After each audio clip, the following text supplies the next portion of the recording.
Hi, everyone. A lot of people ask me, which books are you reading? How did you get into reading and all that? Now, the story, actually, how did I get into reading and become so fanatical about books? It was actually when I was growing up. My father, my late dad, was a medical doctor, and my mom was a teacher and biologist, and so we had books everywhere. Everywhere I looked, there were just books, and when you did well, they expected you to read. When you were not happy, you were also expected to. Books were just a thing, and so that's how I got into it. And I must say, it's been fantastic. And so, on this channel, I'm going to be sharing, for the next few episodes or weeks, about some books that have impacted my life. And I'm going to take you through my library. And I'm going to give you an opportunity to actually select some books you want me to talk about. All right? Now, so straight up, one of the most recent ones I've read is Factfulness by Hans Rosling. And phenomenal book that gives you a new perspective about the state of the world today. And I'm going to actually go into some of these books later on in other episodes. Oh my God, this one, The Team of Teams by General Stanley Mcchrystal. I am so tempted to open it and share something with you now, but I would resist the temptation because General Mcchrystal was the head of a task force against Al-Qaeda in Iraq, and he shares some phenomenal stuff about managing, change and different environments and all that.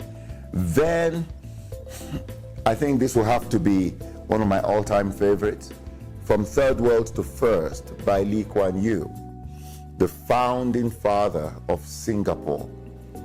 He says some very inspiring things. One of the most inspiring that I heard was that he decided from the beginning there's no other country like Singapore, and so we're going to have to benchmark literally our imagination.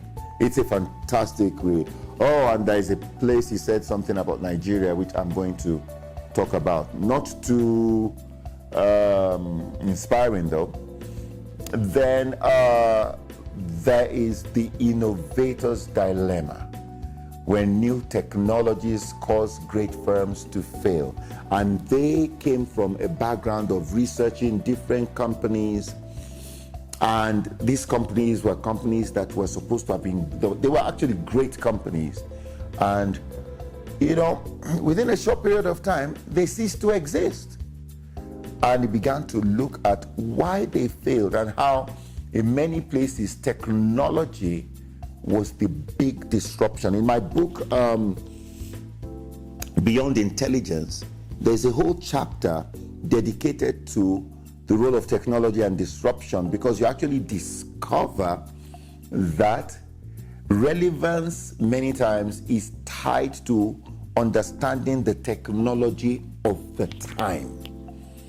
All right? So JFK understood, he was the first to have a televised presidential debate. He understood the technology of the time, makeup, look at the camera and all that. We look at someone like Barack Obama, was the first social media, president. They raised over $600 million online, so understanding the technology of the time. And this book is brilliant. They say some very profound things, which I will share with you in another episode. And then this book was given to me by a friend in 2014. There are few books that changed the trajectory of my thinking like this. The title is Making Money is Killing Your Business. How to build a business you love and have a life too. by Chuck Blakeman. And basically, Chuck Blakeman is saying there that, look, when you have kids, there's a point when your kids are staying with you, they're eating, they're dependent on you. But a time comes when that is no more acceptable. And he says that you should build a business from the beginning that will be attractive to an investor. A business that you can walk away from and it will still succeed. Amazing book. Then, so those are 1, 2, 3, 4, 5. This is the 6th one. Believe it or not, Think Big by Donald Trump. And you know, you have people who may disagree with his politics and all that, but I tell you, when I read this book, it did something. You know, because it suddenly I realized when I read this book that at the end of the day, no human being can put a limitation on how big I think. The bigness of my thinking is a function of how much I allow myself to go and how much information I have. And he said something very profound. He said, if you're going to think at all, think big. I subscribe to that. Now, one of the things I began to see going around and working with so many organizations all over the world is the fact that you see very, very intelligent people who are not getting things done. And, you know, you begin to ask, what is responsible? And I stumbled on a man called Daniel Goleman, working with emotional intelligence. And it answered it. That people can be so super brilliant, IQ, but if you don't know how to relate with people, you're going nowhere. And this was phenomenal.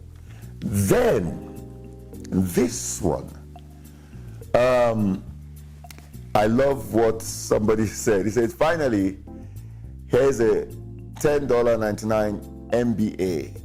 You know, this book, The Personal Mba, a world-class business education in a single volume. And I tell you, it basically shows you, I mean, I mark these books because there's just so much. It talks about, listen, I just can't resist. I have to go into this one now. A venture that does not create value for others is a hobby. A venture that does not attract attention is a flop. A venture that does not sell the value it creates is a non-profit. A venture that does not deliver what it promises is a scam. A venture that does not bring in enough money to keep operating will inevitably close. That says it all. So that was a fantastic one, which we will talk more about. Then this, oh my God, Why Nations Fail: The Origins of Power, Prosperity, and Poverty. And this, I think every person who is in leadership in Africa should have a copy of this book, because you basically see that the bottom line, you know, why nations fail, it's at the very, very, very top. Number one reason why nations fail is because their leadership don't do certain things. And in the next episode, I'm going to show you some of the things that leadership needs to do. And then, this is an old-time favorite, Gary Hamel, Leading the Revolution. This is one of those books that you read it and you totally think in a different direction. So, Leading the Revolution. And then this other one is quite popular. I was given this by, I tell you who I was given. Yeah, I was given this in 2011 by the Insurance Institute of Kenya. Beautiful book that changed my thinking. So I'm going to talk the next episode. We've selected these 1, 2, 3, 4, 5, 6, 7, 8, 9, 10, 11. It was supposed to be 10, but it's 11. Selected these 11 books that we're going to discuss, this month. And get your pens ready and your notebook or wherever you're taking notes. This is totally going to transform your life. Thank you. God bless.